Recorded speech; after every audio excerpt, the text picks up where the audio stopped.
Hello students, how are you students. हम second class में Hindi subject कर रहे हैं। हिंदी सब्जेक्ट की आपकी पुस्तक महक, जिसका आज हम चौथा लेसन कर रहे हैं। चौथा लेसन क्या है? आत्मनिर्भरता। आत्मनिर्भरता का क्या अर्थ होता है? आत्म अपने ऊपर, निर्भर रहना, अपने ऊपर ही रहना, अपने सहारे रहना, अपने काम स्वयं करना। अपने ऊपर ही निर्भर रहने का क्या मतलब होता है? स्वयं अपने सहारे रहना। हम अपने काम खुद करें, दूसरों के सहारे न रहें। जिस प्रकार से कई बार कुछ बच्चे क्या करते हैं कि अपना होमवर्क खुद नहीं करते, अपनी मम्मी से करवाते हैं या फिर अपने दूसरे बड़े बहन भाइयों से करवाते हैं। तो मम्मी और दूसरे बहन भाई लिखने का तो काम कर सकते हैं, जो लिखने का आपका होमवर्क है वे तो कर सकते हैं, लेकिन लर्न कौन करेगा? याद करने का काम तो आपको खुद को करना होता है। और आप लर्न नहीं करते, आप अगर लिखते नहीं तो आपको अच्छी तरह से वो लर्न भी नहीं होता। और फिर क्या होता है? क्लास में आपको पुनिशमेंट मिलती है, होता है ना। आप सुना नहीं पाते, टीचर सुनते हैं तो पुनिशमेंट मिलती है।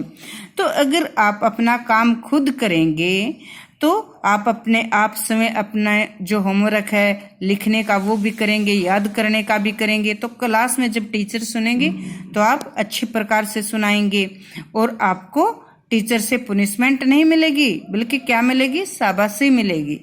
आप अच्छे बच्चे कहलाएंगे। तो हमें अपना काम खुद करना चाहिए। तो जो ऐसे बच्चे होते हैं ना, अपना काम नहीं करते, इसी तरह से ये एक किसान था। इस किसान ने अपनी फसल, खेत में फसल बो दी थी, परंतु ये फसल को काट नहीं रहा था, दूसरों के भरोसे रह रहा था कि गांव वाले फसल काट देंगे या उसके भाई फसल काट देंगे, और उसकी फसल खराब होती जा रही थी। तो इस किसान की कहानी को हम पूरी अच्छी ढंग से पढ़ते हैं। ठीक है बच्चों। एक समय की बात है, एक गेहूं के खेत में सारस पक्षी का एक जोड़ा रहता था।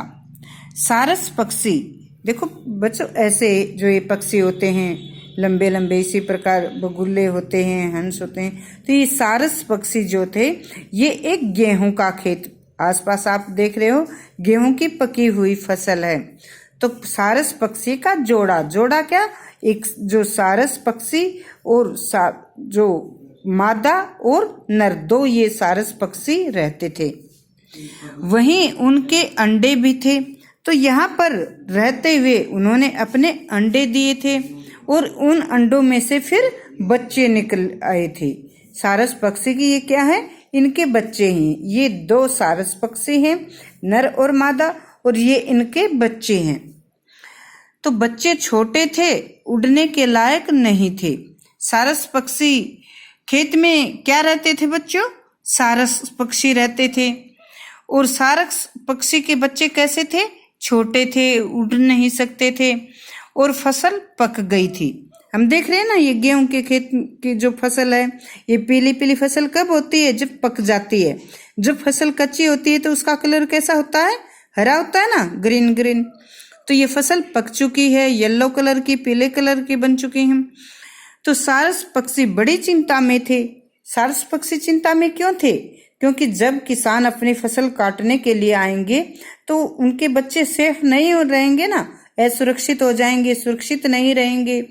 तो वे अपने बच्चों की चिंता थी, और बच्चे छोटे थे, उनके पर नहीं निकले थे, पर मतलब पंख नहीं निकले थे, और ये उड़ नहीं सकते थे।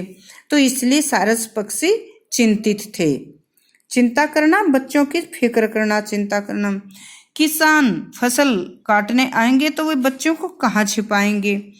तो सारस पक्षी जब बच्चों के लिए दाना पानी लेने के लिए जब बाहर जाते तो वो अपने बच्चों से क्या कहकर जाते कि हमारे जाने के बाद यदि कोई खेत में आए तो तुम उनकी बातें सुनकर याद रखना, वे क्या बातें करते हैं, यहाँ पर कौन आता है, क्या बातें करते हैं, ये बातें याद रखना।